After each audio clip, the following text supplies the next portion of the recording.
Assalamualaikum warahmatullahi wabarakatuh. Selamat malam, sahabat setia, kisah misteri di Shyflash Channel, serta para pembaca budiman yang sedang menelusuri jejak-jejak gaib di shyflash.com. Selamat datang kembali di cahaya remang yang menemani malam kita. Malam ini, izinkan saya membawa kalian ke sebuah tempat di mana kesepian berbisik dengan sangat keras. Di tikungan jalan yang diterpa kabut tebal, berdiri sebuah bangunan tua yang tidak hanya menjual makanan, tapi juga menjual kerinduan. Sebuah kisah tentang seorang perempuan yang ditinggalkan dunia, sebuah panggilan beraroma bunga, dan sebuah penjemputan yang tak bisa ditolak. Silakan pasang telinga dan rapatkan kalbu. Malam ini, kita akan mengupas legenda yang terselip di antara dengungan knalpot truk dan angin malam. Selamat datang di kisah Warung Janda, aroma melati penjemput arwah. Malam di Ciawi tidak pernah sekadar gelap. Ia memiliki tekstur yang berat, seperti kain beludru basah yang menempel di kulit, membawa kelembapan yang meresap hingga ke tulang sumsum. Terutama di sebuah tempat yang oleh warga sekitar disebut tikungan gentong. Di sini, jalan raya Jakarta-Bandung meliuk tikam seperti paha wanita yang sedang duduk, dikelilingi pohon pinus rimbun yang berdiri seperti para penjaga bisu yang kaku. Di tepi jalan tanah yang sering licin oleh embun dan lumut, berdiri sebuah bangunan sederhana dengan papan nama yang sudah lapuk dimakan usia dan cuaca. Warnanya kusam, seolah menyerap semua kesedihan yang lewat. Tertulis di sana dengan cat merah yang memudar, Warung Nelongso. Namun, bagi para sopir bas malam dan truk yang sering melintas, tempat itu lebih dikenal dengan sebutan lain, Warung Janda. Sebab yang mengelola tempat itu seorang diri adalah Wina. Seorang janda berusia 42 tahun, tubuhnya kurus kering namun mata menyiratkan keteguhan baja.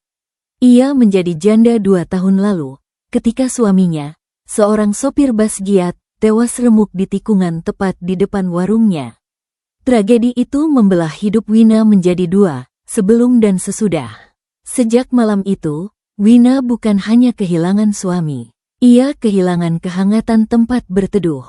Ia hidup sendiri di rumah kecil di belakang warung, hanya ditemani putri semata wayangnya, Saskia, yang kini duduk di bangku SMA. Setiap hari, sebelum ayam pertama berkokok, Wina sudah bangun. Ia menyapu lantai warung yang semen itu berulang kali, mengepelnya dengan air dingin yang membuat tangannya melepuh dan merah.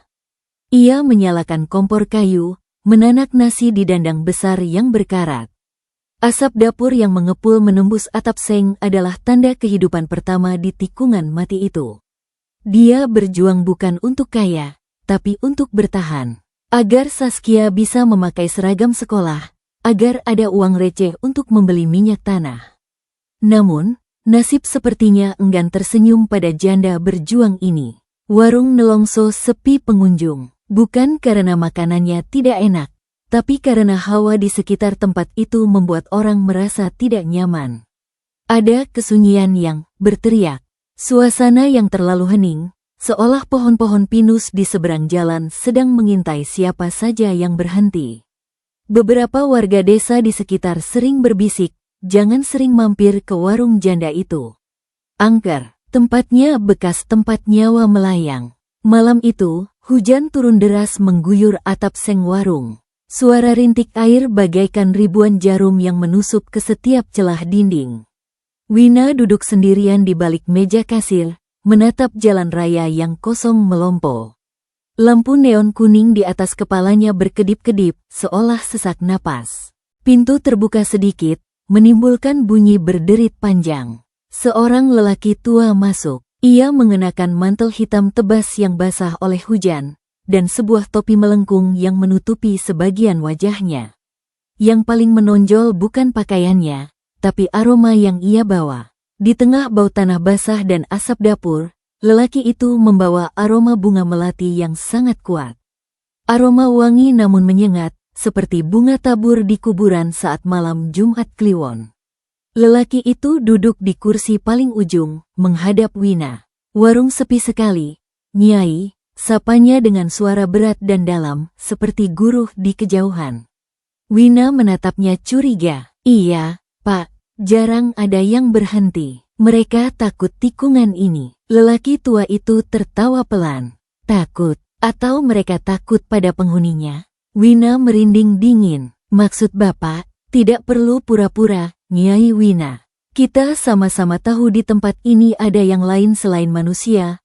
Lelaki itu mencondongkan badan, matanya bersinar aneh di balik bayangan topi. Saya mendengar tangis Nyai setiap malam.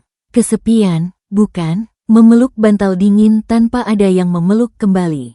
Wina menunduk, rasa sakit di dadanya tertusuk kata-kata lelaki asing itu. Ia memang kesepian, kesepian yang mendera seperti lapar. Saya bisa membantu, lanjut lelaki itu sambil meletakkan sebuah kantong kain hijau tua di meja. Kantong itu basah, seolah baru diambil dari dasar sumur. Warung ini bisa ramai. Orang akan antri dari sini sampai pintu tol. Nyai akan jadi janda paling kaya di Ciawi.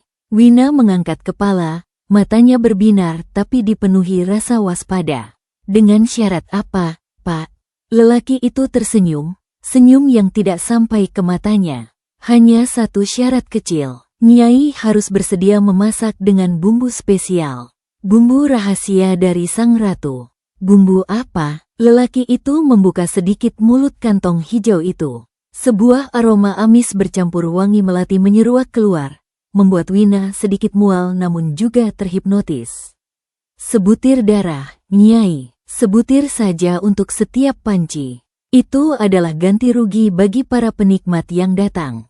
Mereka akan kenyang, tapi ada sebagian jiwa yang tertinggal di sini. Dan terkumpullah itu untuk sang ratu. Wina menatap kantong itu. Pikiran rasionalinya berteriak menolak, tapi hati yang kosong dan lapar akan perhatian mulai menimbang-nimbang. Silakan pikirkan malam ini. Lelaki itu bangun, meninggalkan kantong hijau itu. Kalau Nyai menyetujuinya, buka saja ikatannya. Kalau tidak, biarkan saja hujan ini membasahi Nyai sampai tua. Lelaki tua itu pergi menyusuri hujan tanpa suara langkah kaki. Wina memandang kantong hijau di meja. Di luar, samar-samar terdengar suara ombak yang aneh, padahal Ciawi jauh dari laut. Tangannya bergerak sendiri, menarik kantong itu lebih dekat. Aroma melati itu seperti pelukan yang lama hilang kini datang lagi, membuai Wina ke dalam mimpi yang pahit namun manis. Malam itu, Wina tidak bisa tidur. Kantong hijau itu ia bawa ke dalam rumah dan diletakkan di atas meja makan. Di ruang tamu yang remang, hanya diterangi cahaya lampu dinding yang redup, ia duduk menatap benda itu. Saskia, putrinya, sudah tidur di kamar belakang. Dari kamar itu, Wina bisa mendengar dengkuran lelah anaknya. Suara itu adalah satu-satunya alasan ia masih bertahan. Namun, utang menumpuk, tagihan listrik belum dibayar. Biaya uang gedung Saskia semakin dekat. Rasa putus asa adalah racun yang perlahan membunuh akal sehatnya. Wina mengambil pisau dapur kecil yang tajam. Ia menatap jari telunjuk kirinya. Gemetar, hanya satu tetes. Di dalam pikirannya, suara lelaki tadi bergema. Mereka akan kenyang, tapi ada sebagian jiwa yang tertinggal. Apakah itu dosa, atau itu sekadar bisnis? Wina menutup mata. Ia membayangkan warungnya penuh sesak, suara tawa pelanggan, suara recehan uang di laci. Ia membayangkan bisa membelikan Saskia baju baru, bisa tersenyum tanpa beban. Dengan satu gerakan tegas, ia menekan ujung pisau ke ujung jarinya. Sakit, darah merah segar muncul, membentuk butiran kristal yang indah. Dengan hati-hati, Wina membiarkan satu tetes darah itu jatuh ke dalam panci nasi yang sedang menghangat di dapur. Sret, terdengar suara mendesis kecil, seperti air jatuh ke minyak panas. Namun yang muncul bukan bau anyir, melainkan sebaris aroma yang luar biasa. Aroma melati yang manis, bercampur dengan wangi nasi pulen, bercampur dengan gurih kaldu ayam. Aroma itu memenuhi seluruh rumah, menembus dinding, menembus hujan, bahkan menembus pintu kamar Saskia. Di dalam kamar, Saskia terbangun. Matanya terbuka lebar. Lapar. Lapar yang sangat aneh. Ia merasakan ingin memakan sesuatu yang belum pernah ia cicipi. Wina mencium aromanya sendiri. Bau itu membuatnya mabuk, seolah ia sedang berdiri di taman bunga yang sedang mekar di malam hari. Iya, bisik Wina pelan. Aku akan melakukannya. Pagi harinya, Wina membuka warung lebih awal. Ia menaruh panci nasi ajaib itu di depan. Aroma melati menyebar ke jalan raya, menembus kaca bas dan truk yang melintas. Efeknya instan. Satu persatu, kendaraan mulai berhenti. Sopir bas malam, supir truk kontainer, bahkan mobil pribadi yang sedang touring. Mereka seperti dikendalikan oleh hidungnya, berbelok ke tikungan gentong dan memarkir kendaraan sembarangan. "Halo, Bu, ada apa kok wangi sekali siang gini?" tanya seorang sopir truk dengan mata yang melotot kagum. "Makanan baru, Mas. Coba saja," kata Wina dengan senyum tipis. Sopir itu menyantap nasi dengan lauk bumbu urap. Begitu suapan pertama masuk, matanya melotot, pupilnya membesar. "Enak banget, Bu, rasanya seperti rumah, tapi lebih enak." Ia makan dengan sangat cepat, seperti orang yang kelaparan bertahun-tahun. Setelah mangkuknya kosong, ia langsung menambah lagi, dan lagi, dan lagi, sampai akhirnya ia jatuh tertidur di meja, dengan senyum puas yang aneh, seperti orang baru saja sadar dari hipnotis. Demikian seterusnya hari itu, warung Nelongso berubah jadi pasar malam dadakan. Antrian membeludak, uang mengalir deras ke laci kasir Wina. Ia sampai kewalahan melayani sendirian. Namun, ada hal yang aneh. Para pelanggan itu tidak banyak bicara. Mereka makan dengan tatapan kosong, fokus sepenuhnya pada makanan di piring mereka. Setelah kenyang, mereka langsung pergi tanpa banyak bicara, meninggalkan bayangan mata yang lelah dan sayu. Dan di tempat mereka duduk, kadang terdapat bercak air asin yang tidak berasal dari keringat. Seperti mereka baru saja mandi di laut. Hari-hari berlalu, dan warung janda di tikungan gentong menjadi legenda. Orang-orang tidak lagi menyebutnya warung Nelongso. Mereka menyebutnya warung suci, karena aromanya yang wangi luar biasa. Wina kini kaya. Ia mengganti dinding papan dengan tembok, memasang keramik lantai, memasang neon box yang besar dan terang. Ia mempekerjakan beberapa karyawan, namun tak ada yang bertahan lama. Para karyawan itu selalu mengeluh hal yang sama. "Bu, kok pas masak di sini rasanya ada yang nonton ya, dari belakang? Bu, dapurnya dingin banget, padahal lagi panas." Dan yang paling sering, mereka mengeluh soal suara. Suasana dapur kedengeran suara debur ombak, Bu. Padahal di sini pegunungan. Wina mengabaikannya semua. Uang sudah membutakannya. Ia mengubah rumah kecilnya menjadi bangunan bertingkat 2. Ia membelikan Saskia motor matic, gadget mahal, baju branded. Namun Saskia berubah. Gadis itu menjadi lebih pendiam. Kulitnya pucat. Ia sering mengunci diri di kamar. Ia merasakan bahwa kemewahan yang mereka nikmati itu kotor. Setiap malam, Saskia bermimpi sama. Ia berada di dalam laut gelap. Ada banyak tangan yang memegangi kakinya, menariknya ke bawah. Dan di atas permukaan air, ada sosok perempuan cantik berkebaya hijau yang sedang tertawa menontonnya. Malam itu, ketika hujan turun kembali, Saskia memberanikan diri turun ke lantai bawah. Ia ingin mencari obat sakit kepala di dapur. Saat ia melangkah menuju dapur, ia mendengar ibunya berbicara. Wina sedang memasak di atas kompor besar yang menyala hijau. Api itu bukan api biasa. Asapnya berwarna ungu. Dan Wina sedang berbisik kepada panci itu. "Aku sudah kasih darahku. Jangan ambil lagi," bisik Wina lirih. Dari dalam panci, terdengar suara berdesir, seperti gelembung air yang pecah. Suara perempuan, "Darahmu kurang manis, Wina. Aku ingin darah yang lebih muda. Darah perawan seperti anakmu itu." Saskia membeku di tempat. Ia menutup mulutnya menahan teriak. Ia melihat ibunya mengangkat pisau, bukan untuk memotong bawang, tapi mengarah ke lengan atasnya sendiri. Wina terlihat kesurupan, matanya terbelalak putih. Jangan ambil anakku, teriak Wina ke panci itu. Biar aku yang menentukan. Bukalah pintu, tamuku sudah banyak yang menunggu. Wina menjerit pelan, lalu menusukkan pisau itu ke lengannya. Darah menyembur deras ke dalam panci. Aroma melati yang sudah wangi tadi langsung berubah menjadi aroma bangkai busuk yang sangat kuat. Namun hanya berlangsung sekejap sebelum berubah kembali menjadi wangi melati yang mematikan itu.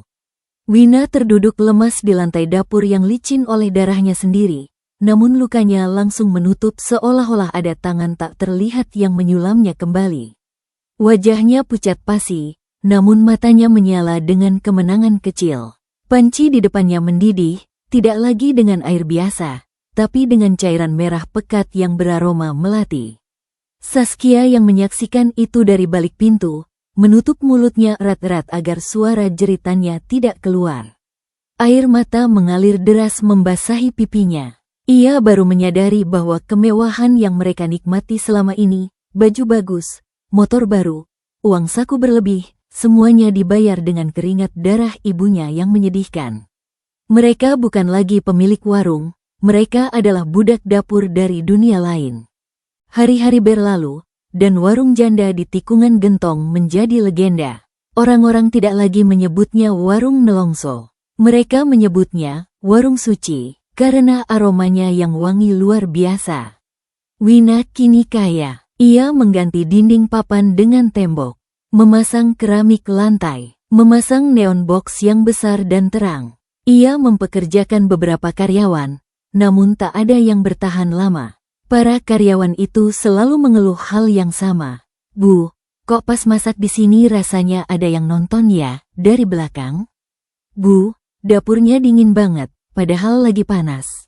Dan yang paling sering, mereka mengeluh soal suara. Suasana dapur kedengeran suara debur ombak, Bu. Padahal di sini pegunungan. Wina mengabaikannya semua. Uang sudah membutakannya. Ia mengubah rumah kecilnya menjadi bangunan bertingkat 2. Ia membelikan Saskia motor matic, gadget mahal, baju branded. Namun Saskia berubah. Gadis itu menjadi lebih pendiam.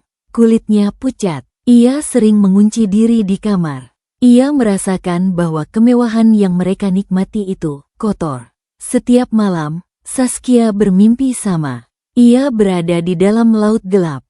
Ada banyak tangan yang memegangi kakinya, menariknya ke bawah. Dan di atas permukaan air, ada sosok perempuan cantik berkebaya hijau yang sedang tertawa menontonnya. Malam itu, ketika hujan turun kembali, Saskia memberanikan diri turun ke lantai bawah. Ia ingin mencari obat sakit kepala di dapur. Saat ia melangkah menuju dapur, ia mendengar ibunya berbicara. Wina sedang memasak di atas kompor besar yang menyala hijau. Api itu bukan api biasa. Asapnya berwarna ungu. Dan Wina sedang berbisik kepada panci itu. Aku sudah kasih darahku. Jangan ambil lagi, bisik Wina lirih. Dari dalam panci, terdengar suara berdesir, seperti gelembung air yang pecah. Suara perempuan, darahmu kurang manis, Wina. Aku ingin darah yang lebih muda. Darah perawan seperti anakmu itu. Saskia membeku di tempat. Ia menutup mulutnya menahan teriak. Ia melihat ibunya mengangkat pisau, bukan untuk memotong bawang, tapi mengarah ke lengan atasnya sendiri. Wina terlihat kesurupan. Matanya terbelalak putih. Jangan ambil anakku, teriak Wina ke panci itu. Biar aku yang menentukan. Bukalah pintu, tamuku sudah banyak yang menunggu. Wina menjerit pelan, lalu menusukkan pisau itu ke lengannya. Darah menyembur deras ke dalam panci. Aroma melati yang sudah wangi tadi langsung berubah menjadi aroma bangkai busuk yang sangat kuat. Namun hanya berlangsung sekejap sebelum berubah kembali menjadi wangi melati yang mematikan itu. Wina terduduk lemas di lantai dapur yang licin oleh darahnya sendiri, namun lukanya langsung menutup seolah-olah ada tangan tak terlihat yang menyulamnya kembali. Wajahnya pucat pasi, namun matanya menyala dengan kemenangan kecil. Panci di depannya mendidih, tidak lagi dengan air biasa, tapi dengan cairan merah pekat yang beraroma melati. Saskia yang menyaksikan itu dari balik pintu, menutup mulutnya erat-erat agar suara jeritannya tidak keluar. Air mata mengalir deras membasahi pipinya.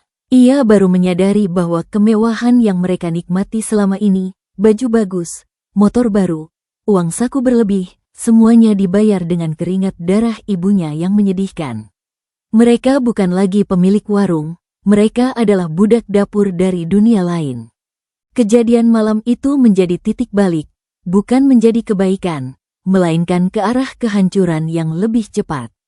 Berita tentang warung janda di tikungan gentong bukan lagi sekadar gosip, melainkan epidemi.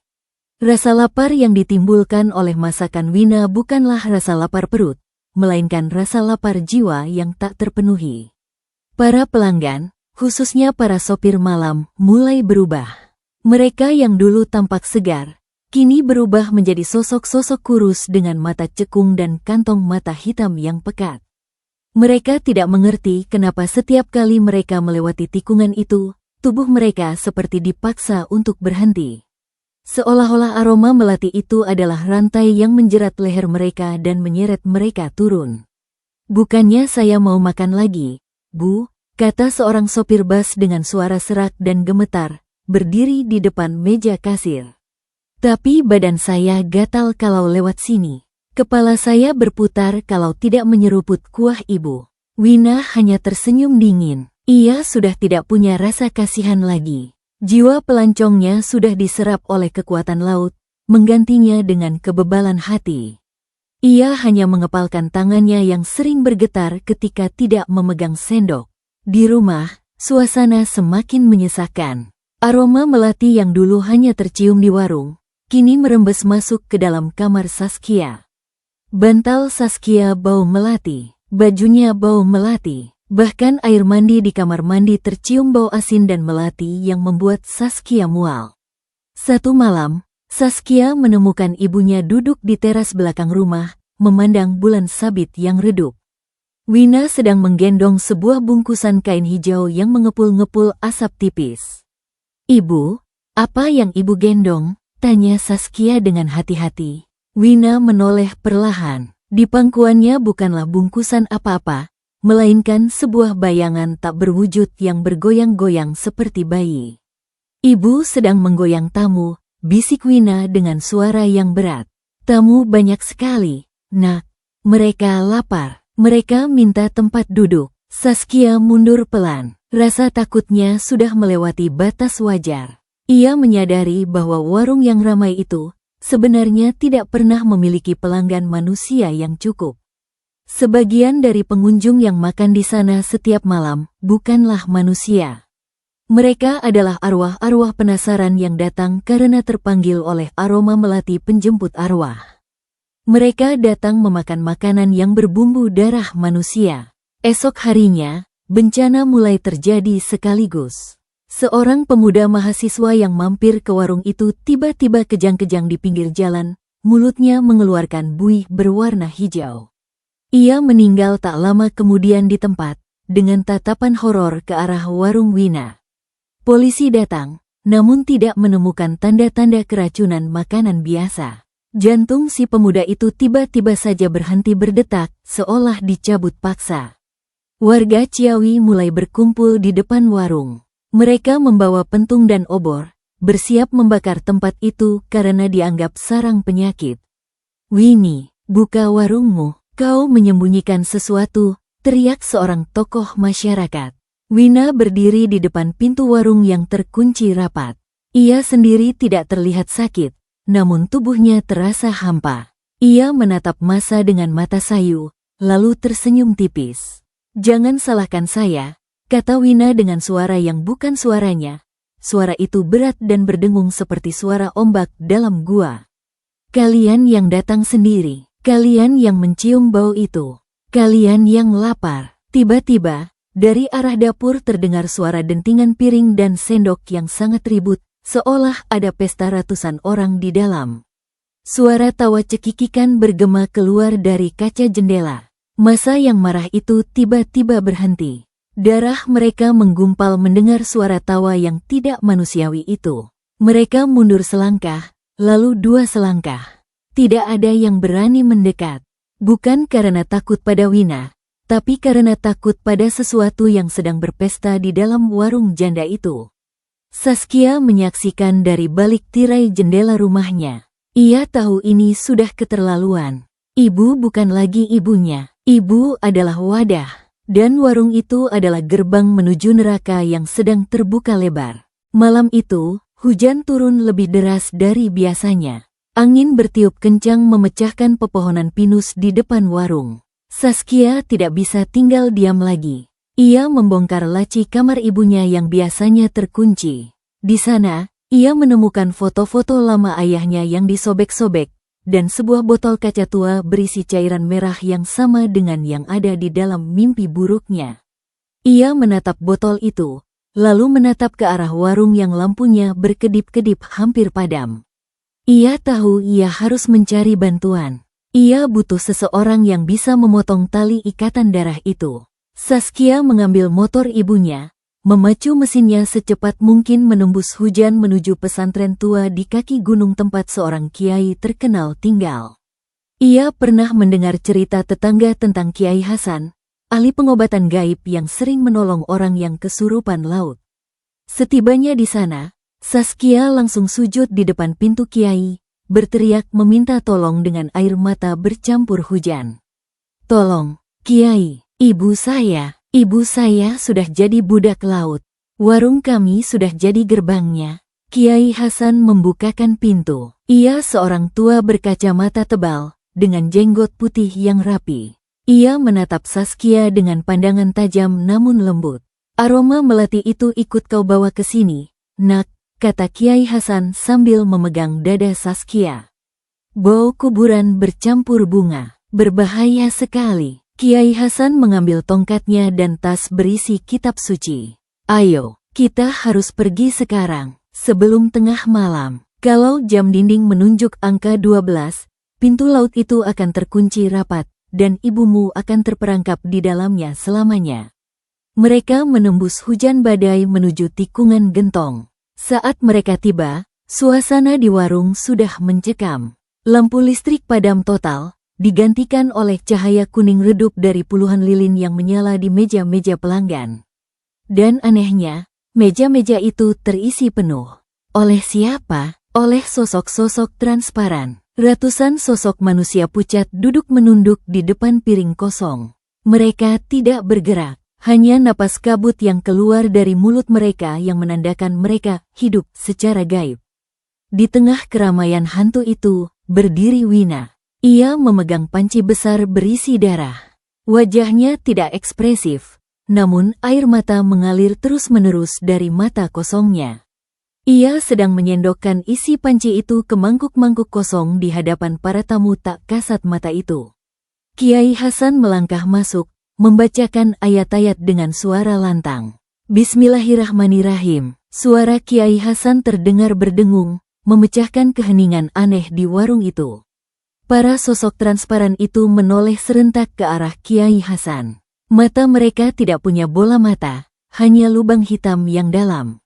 Wina berbalik pelan. Ia menatap Saskia dan Kiai Hasan. "Jangan ganggu acara," bisiknya dengan suara yang berat. "Mereka sedang makan. Tunggu sampai selesai. Acara ini harus dihentikan." "Wini," bentak Kiai Hasan sambil menaburkan air doa ke udara. Air itu menjadi kabut putih dan mengenai para sosok hantu. Mereka menjerit kaget, tubuh mereka berasap dan mulai menghilang satu persatu, tersedot kembali ke dalam panci besar yang dipegang Wina. Wina menjerit marah. Ia melempar panci itu ke lantai. Bruk. Cairan darah merah tumpah ke lantai, namun tidak berhenti di situ. Cairan itu merembas, meluas, dan berubah menjadi air laut yang keruh. Lantai warung tiba-tiba tergenang air. Ikan-ikan kecil berenang di atas lantai keramik yang kotor. Bau amis menyengat hidung memenuhi ruangan. "Siapa yang berani mengambil mangsaku?" Suara itu datang bukan dari Wina, melainkan dari dalam panci yang jatuh tadi. Dari dalam panci itu, muncul asap hijau tebal yang membentuk sosok perempuan tinggi dengan rambut terurai yang basah dan wajah cantik yang penuh kebencian. "Sang Ratu Laut Selatan." Saskia bersembunyi di balik punggung Kiai Hasan, tubuhnya gemetar hebat. Ini urusan manusia, kembalilah ke dasarmu, teriak Kiai Hasan sambil mengayunkan tongkatnya ke arah sosok asap. Sosok itu tertawa tergelak-gelak. Urusan manusia, dia yang memanggil aku, dia yang menandatangani surat dengan darahnya. Dan malam ini, dia menunaikan pembayaran terakhirnya. Sosok itu menunjuk jari telunjuknya ke arah Wina. Ibumu berjanji memberikan 1 nyawa utuh. Malam ini, dia harus datang bersamaku ke dasar samudra. Wina yang berdiri pingsan tiba-tiba bangkit seperti patung kayu. Ia melangkah pelan menuju panci yang berisi air laut itu. Matanya terbuka lebar, namun kosong. Tangannya terentak ke depan, seolah ingin mencelupkan dirinya sendiri ke dalam panci. Ibu, jangan, teriak Saskia berlari menghadang. Tapi sebuah kekuatan tak terlihat menamparkan Saskia hingga terlempar jatuh ke genangan air. Jangan sentuh budakku, teriak sosok perempuan itu. Wina sudah berdiri tepat di atas panci itu. Air di dalam pancu mendidih liar. Kiai Hasan tidak bisa menolak Wina karena ikatan darah sudah terlalu kuat. Ia hanya bisa memagari Saskia dengan lingkaran doa.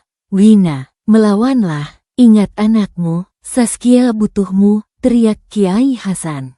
Wina berhenti. Satu kakinya sudah terangkat hendak masuk ke panci. Ia menoleh perlahan ke arah Saskia yang menangis di lantai. Untuk sesaat, kilauan mata sayu Wina kembali. Sayuran kecil yang tersisa di jiwanya berkobar. Saskia, bisiknya pelan. Iya, Bu, aku di sini, jangan pergi, maafkan Ibu, Nak. Wina menutup mata. Ia tidak membatalkan niatnya. Tapi ia melakukannya bukan karena ingin menyelamatkan diri, melainkan karena tidak tahan melihat anaknya sengsara lebih lama di tempat itu. Saya menerima takdir, ucap Wina kalem. Saya ikut denganmu, tapi biarkan anakku pergi. Sosok perempuan itu tersenyum licik. Boleh, asalkan dia tidak membawa bau melati dari badannya. Dia harus membersihkan darahku. Sosok perempuan itu mengibaskan tangannya. Ombak besar keluar dari panci kecil itu, memenuhi seluruh warung. Lantai pecah, atap seng terlepas. Angin kencang meniupkan pasir dan air laut ke segala arah. Kiai Hasan menarik Saskia dengan paksa, membawanya keluar dari warung yang mulai hanyut dalam pusaran air gaib.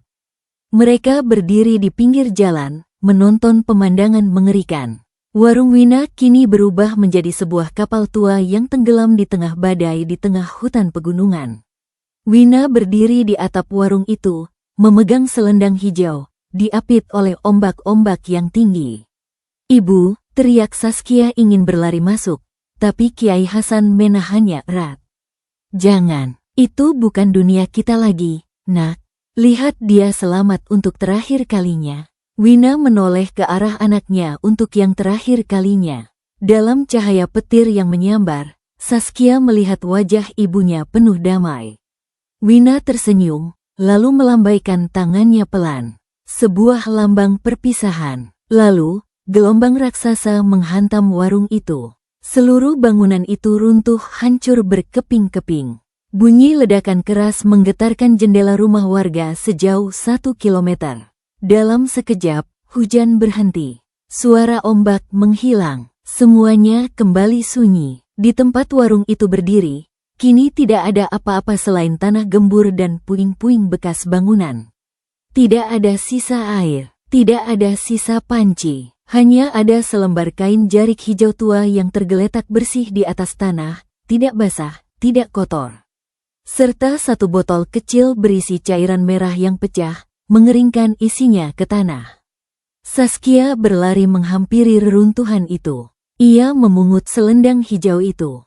Bau melatinya masih sangat kuat, namun bau itu sekarang berbeda. Bau itu berasal dari harum bunga, bukan dari bau laut busuk. Ibu, Kiai Hasan mendekatinya, meletakkan tangannya di bahu Saskia. Dia sudah damai, Nak. Ratu itu mengambil janjinya. Tapi karena Wina menyerah dengan ikhlas demi kamu, dosa itu terhapus. Ibu tidak disiksa di dasar laut. Ibu hanya perlu pulang.